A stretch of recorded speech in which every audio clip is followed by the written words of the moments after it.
So thank you for those who are still sticking around. Thank you so much for your messages and your emails, and letting me know the readings have been helpful. So I really appreciate that.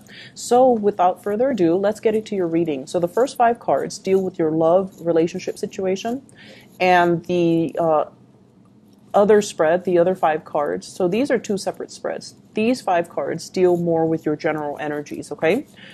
So first of all, love and relationships. We have, once again, heavy air sign. So this is an Aquarius, a Gemini, or a Libra. There is some type of a geographical distance between you and this person. The timing or something is always off about this relationship, okay? So you have somebody here who's very straightforward, very articulate, very moralistic. They're very adamant about, right and wrong. They always try to do the right thing. They always fight for the underdog. They're very courageous, very bold, very brave. And the energy is masculine to me. So even if it's a female, it's somebody that is masculine, like that has the stereotypical masculine traits, the drive, the ambition, the independence, and also they don't care what people think. They just say whatever is on their mind. So you're dealing with someone who's not like a passionate, warm, cuddly type of a person. You're dealing with someone who is of a different caliber from what you're used to. They lead the way, they lead the charge, and they're so independent that it might be really difficult to have a relationship with them, to form a family with them, to express your emotions to them. However, I feel like you do respect this person a lot, okay? And I feel like, with air signs in general, their nature is that they're just almost like, I feel like asexual, They don't see people as you're male or you're female. They don't see people as sort of like, oh, you're the gender that I'm interested in. Let me get to know you. Like their energy is very friendship oriented, and it's really hard to know when an air sign likes you. Just keep in mind, when an air sign likes you, because they're an air sign, they like to communicate.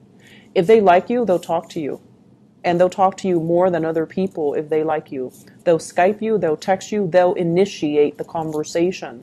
So if you feel like, does this person like me? If you're single, if they're not texting you or communicating with you, they probably don't, okay?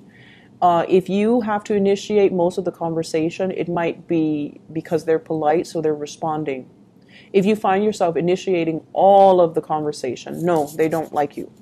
So I feel like if you're confused, and you might be because you're a different element, and you're very fixated on the object of your affection when you like somebody. So if you're confused, I hope that will help you understand where this person is coming from. This could be a sun, a moon, or a rising, Aquarius, Gemini, and Libra. I feel as if there has been some type of a truce between you and this person. You might have been friend zoned. You might have friend zoned them. And emotionally, you're just trying to move away from the romantic connection. There could still be friendships. However, I feel like for many of you, you're going back and forth with this person. Does he or she like me, or doesn't he or she like me? So you're just like confused. And with the Wheel of Fortune in the reverse, it's almost like something that the relationship might have started in a very karmic way. This is usually like a career, a fated type of a situation. When it's in the reverse, you might have met on the job. You might have worked in the same place. You might have met through family members. Like in some way, it's like it could be a very beautiful start of a relationship. So I feel like there's some unfinished business constantly between you and this air sign that you're not resigning yourself to move away from. I also feel like timing. The Wheel of Fortune is a big card about timing in the reverse. It's like you're ready to settle down. You have the Empress here. And the Empress is like, I know what I want. I want the home, I want the hearth, I want the family, I want children. And the other person is not there yet. They're not the Emperor, right? So they're not there. They're not a perfect match for you just yet. You might want to settle down, and they're still trying to find their career path. They're still trying to, possibly, because they're upright, I don't want to say they're playing the field, they're dating other people, but I feel like timing wise, it's like you're not on the same page when it comes to what you want out of life. And I feel for many of you, you guys are very big daters. You've been around. You've dated many, many people. Not all of you, but majority of you. You know what's around the corner. You know what dating is like. And so you're kind of jaded when it comes to dating. I know what's out there, and I know that, all the other options out there are going to pale in comparison to this person. That's what I'm feeling. You know what's out there. You know that, yes, there are a lot of people out there, but people that gets me, people that are intelligent and trustworthy, like this air sign, you know that it's one in a million. So you know what's out there. And I feel like because of that, you're also holding on to this connection, wondering maybe one day it'll turn out to be that connection that I'm looking for. So I feel like you have a lot of things that I don't want to say you're afraid of trying new things, because you're not. But I feel like you already know, you've already been around the block, you know what's out there, and you know that it's not going to exceed your expectations, okay? So I feel like fate, there's like the hand of destiny, is forcing you to go back and fix the situation. It's forcing you to go back and have one more try with this person. And what I'm feeling as well, for those who are single and this person is not in your life, you're really, really attractive.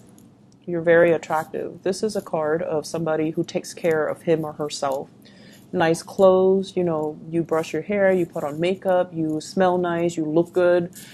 However, it's like timing for dating is not yet right now, because the options that are available, they're okay, but they don't really make the cut. So don't give up on that, okay? Keep dating, keep moving, keep building the connections. And if you've been dating during the Mercury retrograde period, people were not what they seemed, right? So it's just the timing is not right. So don't let that, don't let that dating experience during Mercury retrograde. Mercury retrograde is not really a good time for dating. Don't let that affect your future prospects, okay? So keep at it, keep dating, because you're going to meet your match. And we have here, this card fell out when I was shuffling. You are going to meet your match, but it's telling you, not to give up. So with the Emperor and the Empress, it's a very fated union, okay? And then maybe even this person can one day grow into the man or the woman that you're looking for. But timing is not right now. It doesn't mean it's a permanent, it doesn't mean like it's a permanent wrench in the works. It just means maybe not right now, maybe later, okay? So moving on here to your work and finances and everything else. Also, one last message. Don't let your family interfere with your relationships, okay? Mom, dad, their expectations for you, who you should marry, what marriage should look like, how to raise your kids. If you're in a couple with somebody, child rearing, family practices, and all of that, it's between you and your significant other. So don't let too many people interfere with this process. A lot of fire signs are very family oriented in general, and you do, take what they say into heart.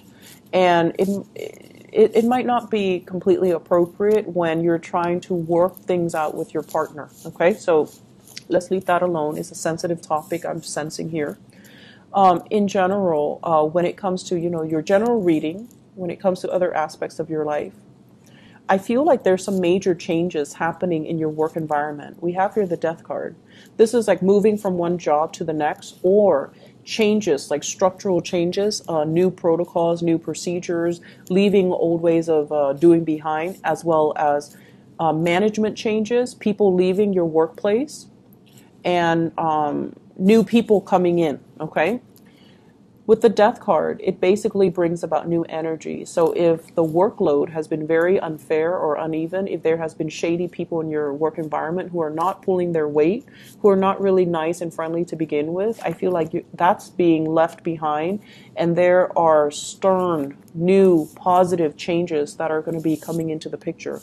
New people, new leadership in particular, who's going to like whip things into shape and move everybody along and get things moving in a much faster manner. So like management or somebody's going to tell everybody, you know, work faster, be a little bit more productive, which is what you're really good at. So as a fire sign, you're going to really welcome and appreciate the change, okay?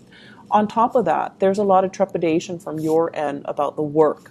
So I don't know if the workload is increasing. It seems like it could. People might have left and leaving you with, you know, their work. But you're going to have like really strong support from management, from higher ups, from people that are overseeing your work. So I don't see it being a problem. Currently, with the Queen of Pentacles, this is a person in your work environment. So a Taurus, a Virgo, or a Capricorn, Sun, Moon, or Rising.